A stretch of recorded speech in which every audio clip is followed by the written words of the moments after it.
Invitation's a funny thing, isn't it? On the one hand, it has to be one of the most basic human impulses. Hey, check this out. Do you want to get together later? On the other hand, there's something about Christian invitation that makes us uncomfortable sometimes. Do you ever feel like that? What's the best invitation you've ever received? Or on the other hand, have you ever been given one that made you want to run for cover? What made the difference? What if we just return to a simple, broad understanding of what it means to engage in invitation? You know, one person sharing something with another person just because it's interesting or exciting or just worth talking about. Simple, ordinary encounters that still somehow point beyond themselves to something bigger. They say that some people used to call Jesus a drunkard and a glutton because you could always count on finding him at the dinner table. Can't you still? Isn't he still at the table, inviting us into this meal that's so obviously ordinary and at the same time a window into a different world? So what if this isn't just a nice but irrelevant ritual, one more odd thing that churchy people do on a Sunday? What if in some way it's a clue to the whole of life, to the very heart and center of this Jesus thing? And what if the most important thing about me and about you is that we're invited? Is it true? Is our identity wrapped up in being invited by God? Because if it is, then we're called to trust that God's already at work in the world, and it's not up to us. We're not in this alone. We're never alone. And so we remind ourselves of these things. We invite one another again and again to hear and remember the exciting truth of the gospel. We do our best to live the truth of the gospel wherever we go, believing that in acts of kindness, we open doors to conversations about the big questions. Questions about, who is this Jesus person? Something beautiful and meaningful and relevant got us in the pews and keeps us there. There's a good chance that if we dig into our own faith first, we'll end up inadvertently inviting ourselves back in. Not only that, we'll have a better perspective on how to invite others in.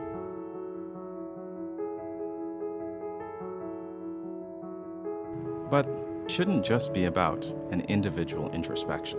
Invitation starts at our home, with our church family. What might happen if we consciously work to help each other remember to make room for Jesus? What would happen if we began to invite one another to remember our joy, to engage in real conversations, to explore and to deepen our faith together?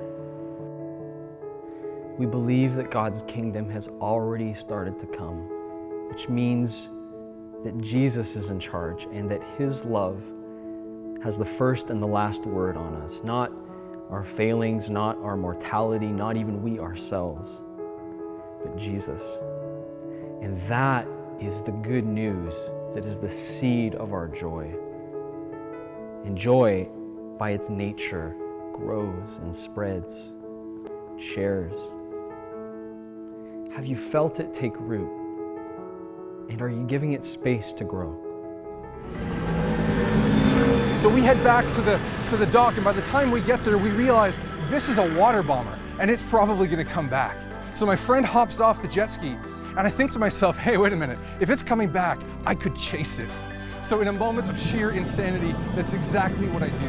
I head out, and I'm behind the water bomber, and there's mist being kicked up by the propellers, and the sun's coming through the sky in just the right way. There's a rainbow in front of me. And it's just the most incredible, surreal moment of pure joy.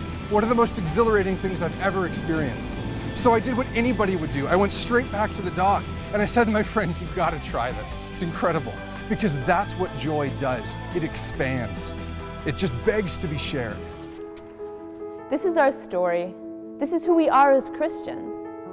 When you come right down to it, Christian invitation always involves telling our story.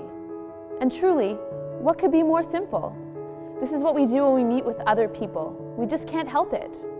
We talk about who we are, where we come from, the struggles we've faced, our hopes, our dreams, our fears. I just felt called to do something different, called to do something more. And there was a man at the corner of College and Young, and I remember it very, very clearly, and I probably will to the day I die. He had a mattress, and he was trying to move this mattress, and everyone was watching him because it was a bit of a spectacle. He was rolling around as he's trying to move his mattress because he was a bit drunk and just trying to get it from the street to the side. And it was just so sad that everyone was just kind of watching him, and I felt so like my heart was breaking for him. And I went up and I said, "Hey, let me help you move this mattress. If this is what you got to do, like, let's do it, right?" So we did. So we moved this mattress, and it was heavy and it was wet. But we moved it, and where he wanted it, he just wanted it a few feet over to the side, and so we did that, and it was on the side. And he said to me, and I said, "Okay, we're all good, and I'll see you later." And he said, "I just want you to know who helped me move this mattress." And I said, "I did. I'm Angie," and and I just kind of introduced myself. And he goes, "Nope, you didn't help me move the mattress." And I said, "Oh, okay, who did?" And he said, "Jesus helped me move this mattress." And it blew me away. It was very, he spoke to my soul. And it was at a time when I happened to be walking down the street thinking about my life path and thinking of what do I want to do. And for that to happen at that time, I feel like it was nothing more than God speaking to me, to be quite honest. The thread that unifies Christians through the centuries is the radical conviction that we're recipients of an extraordinary invitation by God. We've been invited not only to encounter God, but to experience a radical unity within ourselves, with each other, and with God. But wouldn't it be nice to be one? To be whole? To be united? The ancient Hebrew people had this way of ordering their lives around a kind of radical unity. They would say, "Hear, O Israel, the Lord your God is one." And the point isn't so much in telling God that he's one. I assume he'd know that. But it's in saying this out loud to each other over and over again. The Lord your God is one. But the old prayer, they call it the Shema, doesn't stop there. And you shall love the Lord your God with all your heart, all your soul, all your strength. And you, it says, you be one too. I mean, what if the truth is that we don't have a spiritual life? What if we just have a life? Because it seems like the God who is one calls us to be one too, to gather up the fragments of our life. Maybe they're not as fragmented as we think, or better yet, to be gathered. This conviction is at the very heart of the gospel. Jesus confronts people face to face, and he invites us to follow him with our whole selves. Because wherever we go, there we are. Jesus doesn't want part-time admirers. He wants disciples and followers. He doesn't want our spiritual lives, or our family lives, or our cultural lives. He just wants our lives. He wants us to let the supposedly watertight compartments of our lives leak, flood into each other. The thing is that somewhere deep down, we know that we weren't created to live these fragmented lives.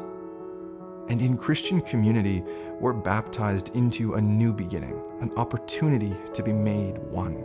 Because the same person who shows up on Sunday morning is also there at the dinner table on Friday night and at the water cooler on Monday morning. And this is at the very heart of this invitation thing.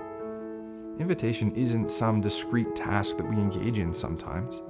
It demands all of us, all the time. If we take following Jesus seriously, then invitation's already a part of who we are. It's just a given. It's not some extra credit program for keeners who would like to stay late on Sunday. We are those who've been gathered to the table with Jesus. We are those who get to play a part in the sweep of God's own gathering of the world that he loves to himself. Wherever we go, whatever we do, whomever we're with, may we always remember who we are. May we always faithfully tell our story. So what are we waiting for? What are we waiting for? What are we waiting for? We've been invited.